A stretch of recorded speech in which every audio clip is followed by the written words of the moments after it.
Short Histories, Perspectives, Journeys, and Revelations presents the Greco-Persian Wars, also often referred to as the Persian Wars or the Medic Wars. Now, what are the Greco-Persian Wars? Well, they are a series of conflicts between the Achaemenid Empire and several Greek city-states for a period of about half a century, with fighting being most intense during the two Persian invasions launched against mainland Greece. It is important to note that not all of the Greeks fought the Persians, with some remaining neutral and others actually siding with the Persians. Now, before we dive deeper into the war, let us first talk about the preliminary contacts between Greece and Persia. It is important to note that the Greeks and Persians have not met one another before. The politically divided Greeks and the huge Persian Empire first collided when Cyrus the Great conquered the Greek-inhabited region of Ionia, the eastern part of Asia Minor. 40 years later, the newly democratic Athens presented earth and water, which was a symbol of submission to King Darius to ally with them for protection against Sparta. Well, if that was the case, what were the causes of the war? Well, it was a struggle for the Persians to control the independent-minded Ionian cities, which encouraged them to appoint tyrants to rule these cities. This would be a source of trouble for both the Greeks and the Persians, as the Ionian Revolt began, when the Greek city-states on Anatolia's west coast, or Hellenic Asia Minor, led by Aristagoras, the tyrant of Miletus, rose in rebellion against Persian rule. Athens and Eretria, two Greek city-states, sent a small fleet to support the revolt and helped capture and burn Sardis, which was the Persian regional capital. However, even with this support, the Ionians were decisively defeated at the Battle of Lade, leading to the movement's failure. The consequences of Athens' and Eretria's support for Ionia would be momentous, because paired with Athens' broken oath of submission through the gift of earth and water, Darius the Great vowed to take revenge by launching an invasion to mainland Greece. And thus, the Greco-Persian Wars began. Darius's forces under Mardonius advanced towards Europe. However, his fleet was caught in a storm, with much of it destroyed, forcing him to return home. But this would not be the end of Darius's conquest of the Greek mainland, because 2 years later, an amphibious force under Datis and Artaphernes besieged, captured, and razed Eretria. Then, a Persian of 25,000 landed unopposed on the plain of Marathon near Athens.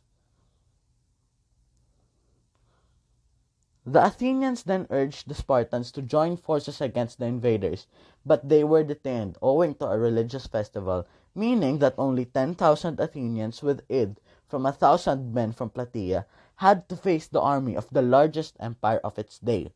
The Athenians were led by 10 generals, but among them was Miltiades, who was distinguished as the most daring of them.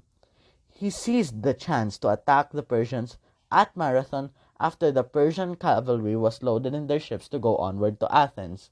10,000 Athenians from the hills crushed the weaker Persian foot soldiers on the plain.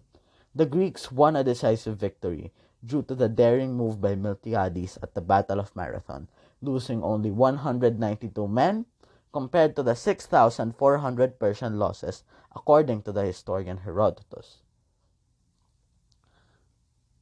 The Greeks then quickly marched back to Athens to prevent a surprise attack in the city, and the Persians returned home in shameful defeat. Darius then began his plan to conquer Greece, but died 4 years later. However, the Persian loss at Marathon and the death of Darius would not be the end of the Persian conquest of Greece, as 10 years later, the Persians returned to Greece with vastly greater numbers under Xerxes, who was Darius' successor, as he begins the next phase of the Greco-Persian Wars. The unprecedented size of the Persians' fleet made their progress quite slow, which gave time for the Greeks to prepare their defenses against the invasion. The Greek city-states were naturally divided, and to deal with the invader, they formed the Pan-Hellenic Alliance to thwart the Persians off. In this alliance, the command of the army was given to Sparta as it was the dominant land-based power, and that of the navy to Athens as it was the dominant maritime power of Greece. According to Herodotus, the father of history who documented the wars, the Persian army numbered in millions. However, modern scholars doubt this and estimate it to be closer to 200,000. The Greek fleet had 350 vessels, amounting to only a third of the Persian fleet. The Greeks decided the deployment of 7,000 men to protect the narrow pass of Thermopylae, and 271 ships under Themistocles to be deployed in Artemisium. While the Greeks were able to prepare with precious time, Xerxes' forces were advancing slowly while suffering losses from the weather. The time has come, and the Persians met the Greeks in battle for 3 days. At sea, a detachment of 200 Persian ships attempted to surprise the Greek fleet, but the Greeks were forewarned and instead engaged the main Persian navy. Unfortunately that night, for the Persians, a tremendous storm destroyed the squadron of 200 ships while the Greeks were safe in port. At the same time the battle was raging in Artemisium, the Persians attacked the Greeks on the narrow pass of Thermopylae for 2 days, with the Persians suffering heavy losses. The Persians were not able to use their numerical advantage because of the cramped space in the pass of Thermopylae. On the second night, a Greek traitor named Ephialtes guided the best Persian troops around the mountain pass that led behind the Greek army. King Leonidas of Sparta dispatched most of their Greek allies south to safety, but fought to the death with the other Spartans and Thespian soldiers who remained, and slaughtered as much Persians as they can, but all of them were eventually killed. The Persian fleet attacked the Greek navy, with both sides losing many ships, while Xerxes' army, with the aid of northern Greeks who joined it, marched south after defeating the Greek army at Thermopylae. The Persians were unstoppable and eventually reached Athens, sacking it and burning it, but the Athenian people, fortunately, were evacuated before the Persians reached them. The city was ravaged, but the Athenian people were not. The Greek fleet was then stationed to the Strait of Salamis.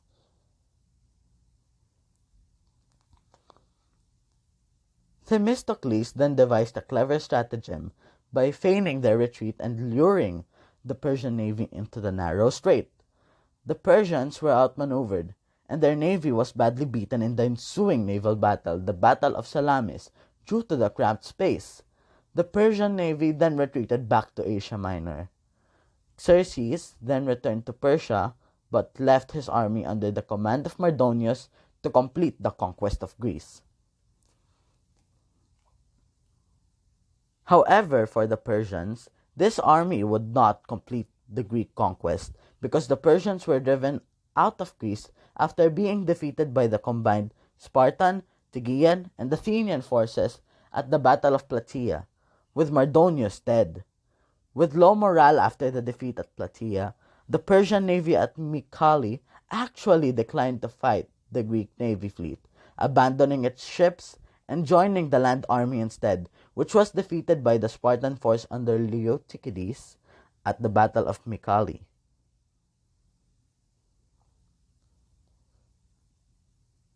The Persian invasion ended with the battles of Salamis, Plataea, and Mycale, but the fighting still continued for the next 30 years.